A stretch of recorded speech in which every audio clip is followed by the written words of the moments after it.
نحمده ونصلي ونسلم على رسوله الكريم اما بعد فاعوذ بالله من الشيطان الرجيم بسم الله الرحمن الرحيم السلام علیکم ورحمۃ اللہ وبرکاتہ۔ درس قرآن کا یہ ہمارا چوتھا لیکچر ہے۔ اس لیکچر میں ہم قرآن مجید فرقان حمید کے اسماء پر یعنی ناموں پر گفتگو کریں گے۔ قرآن نے خود اپنے آپ کو 5 نام دیے ہیں۔ نمبر 1 قرآن، نمبر 2 فرقان، نمبر 3 الکتاب، نمبر 4 ذکر، نمبر 5 نور۔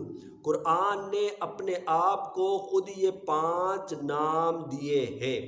ہم آیات پیش کریں گے کہ قرآن نے اپنے آپ کو یہ نام بھی دیا اور قرآن نے اپنے آپ کو یہ نام کیوں دیا، اس پر بھی انشاءاللہ گفتگو کریں گے۔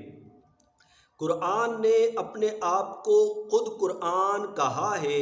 سورہ بروج میں رب کائنات جل جلالہ نے ارشاد فرمایا بل ہوا قرآن مجید، بلکہ وہ بہت عزت والا قرآن ہے۔ قرآن کو قرآن کیوں کہا جاتا ہے؟ تو قرآن کا ایک معنی ہے پڑھنا۔ چونکہ قرآن کو بہت زیادہ پڑھا جاتا ہے، اسی لیے قرآن کو قرآن کہا جاتا ہے۔ قرآن کا ایک مطلب ہے، ایک معنی ہے جمع کرنا۔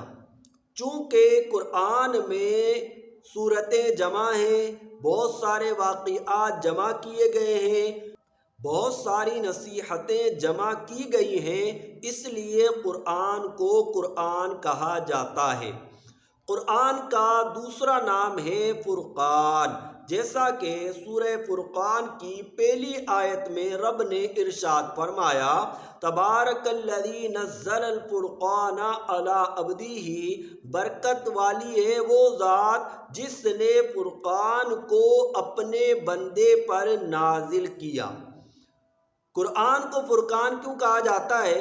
فرقان کا مطلب ہوتا ہے فرق کرنے والا۔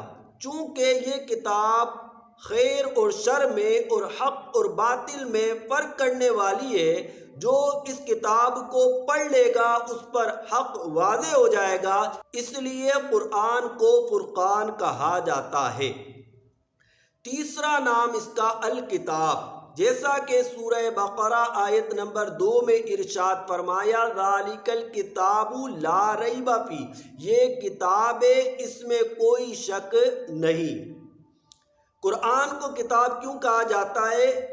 کتاب کا معنی ہوتا ہے جمع کرنا۔ چونکہ قرآن میں سورتیں جمع ہیں، بہت سارے واقعات جمع کیے گئے ہیں، بہت ساری نصیحتیں جمع کی گئی ہیں، اس لیے قرآن کو کتاب کہا جاتا ہے۔ قرآن کا چوتھا نام ہے ذکر۔ رب نے ارشاد فرمایا انا نحن نزلنا الذکر وانا لہ لحافظون، بے شک ہم نے ذکر کو نازل کیا، بے شک ہم اس کی حفاظت کرنے والے ہیں۔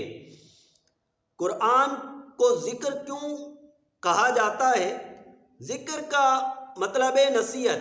چونکہ اس میں بہت ساری نصیحتیں ہیں، اس لیے قرآن کو ذکر کہا جاتا ہے۔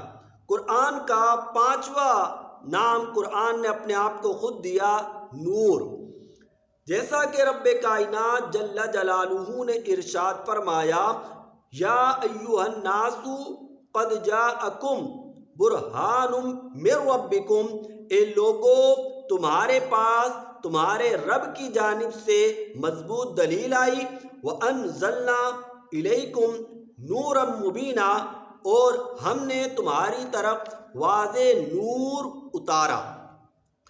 قرآن کو نور کہنے کی وجہ یہ ہے کہ نور کہتے ہیں جو خود ظاہر ہو دوسرے کو ظاہر کر دے۔